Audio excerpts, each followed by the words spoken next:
Ordering games are one of the easier types of LSAT logic games on average.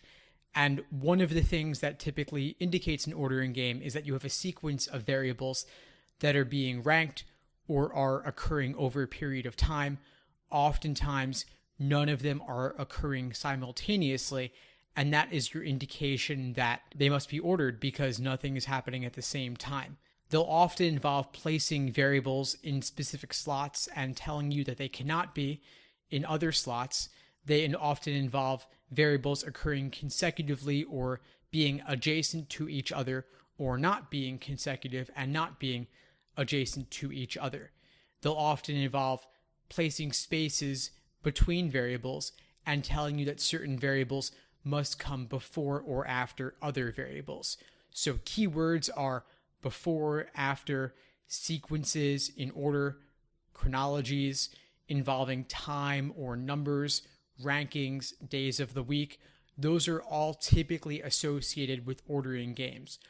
In harder games, they might involve some elements of this, but also involved other things as well.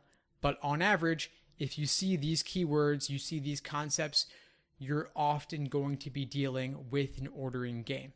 Here are some examples of typical ordering game rules: variables being before or after each other versus being immediately before or immediately after each other. Again, that idea of being adjacent or being consecutive.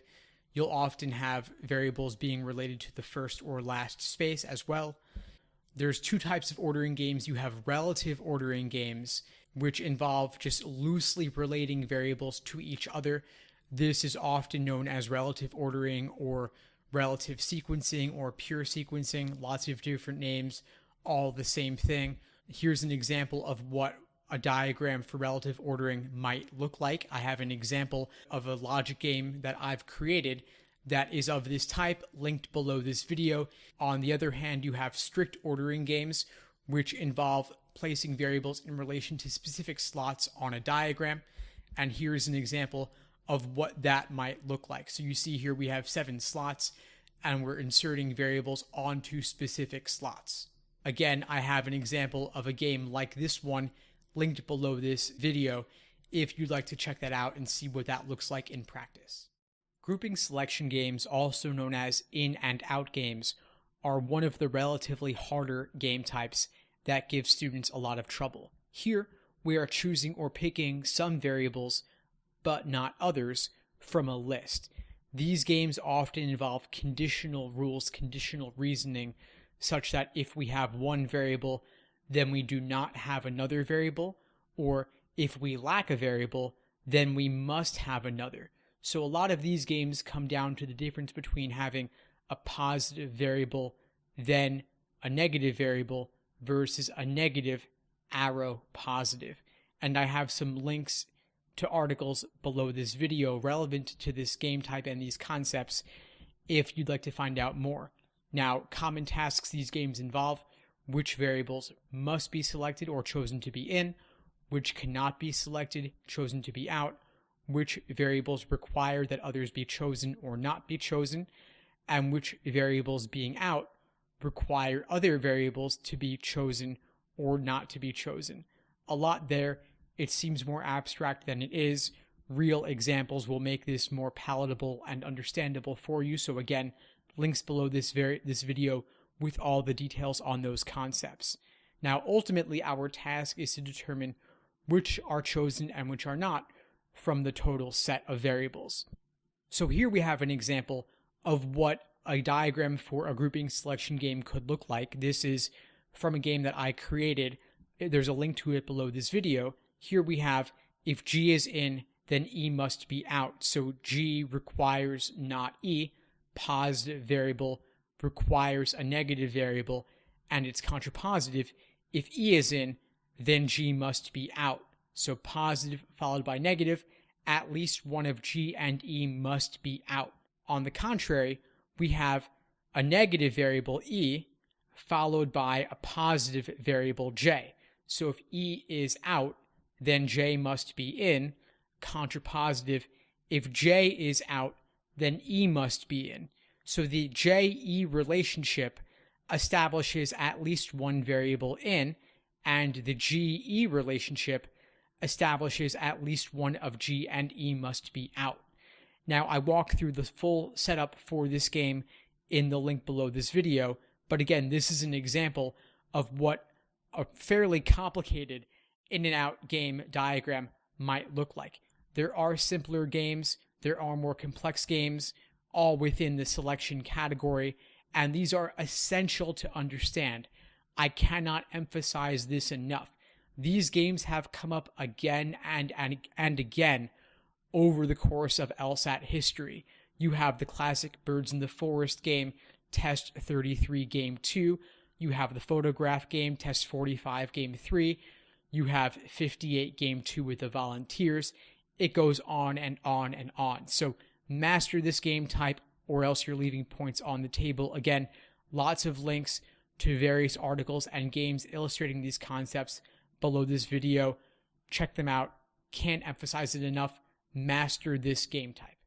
Grouping splitting games have a lot in common with grouping in-out selection games because both game types involve dividing variables into two groups. For an in-out game, the groups are in and out. For splitting games, they're perhaps Group 1 and Group 2, Group A and Group B, and both game types involve lots of conditional logic. If one variable is in one place, then where does the other variable go? So we have if Group 1, then Group 2, or if not Group 2, then not Group 1, and of course variations on each of those. Again, same ideas. Which variables must be together, what cannot be together, what can be in one group, what must be in one group, what cannot be in one group, and how do those variables relate to each other, of course. Our job for this game type is simply to determine which variables will be in one group and which will be in the other group.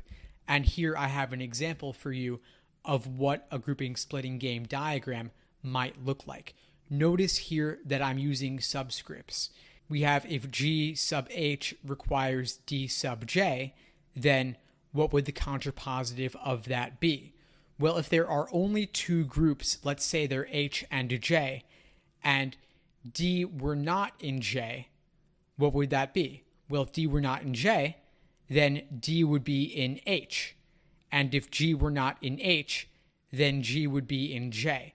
So the contrapositive of what's happening with G and D on the top diagram is what is happening with D and G on the bottom diagram. I really just included this diagram as an example, but couldn't help walking through it a little bit. I have a link to the full game and my explanation of how to solve it and how to draw this diagram linked below this video if you'd like to see the full setup and walkthrough for what a grouping splitting game might look like in practice. Grouping splitting games are not the most common game type, certainly. They're still a really important game type to master because they hinge a lot on conditionality and on your ability to take contrapositives and thoroughly understand them. So don't miss this often neglected game type. It is important, and if you want to master logic games, you've got to be able to do grouping splitting games as well. Grouping matching games involve associating variables of one type with the variables of another type, but we're not putting anything in order. There's no ordering component to this game. We're often simply grouping all the variables we have listed into different categories. So here you see some examples of what those rules might look like. What variables could be together, what cannot be together, what must be together. Those are all the different sorts of things that we're playing with here. Here's an example of what a grouping matching diagram might look like. You see here that we have the variables A, B, J, and P being placed on top of the 7 variables listed across the bottom. It's not as if G is earlier than V. We're simply spreading them out in order to better distinguish them and associate the variables A, B, J, P, those 4, with the 7 different variables of the other category below. Now, to make this a little more real and relatable for yourself, I would suggest checking out the link to a grouping matching game below this video in order to walk through what the setup for this game might look like.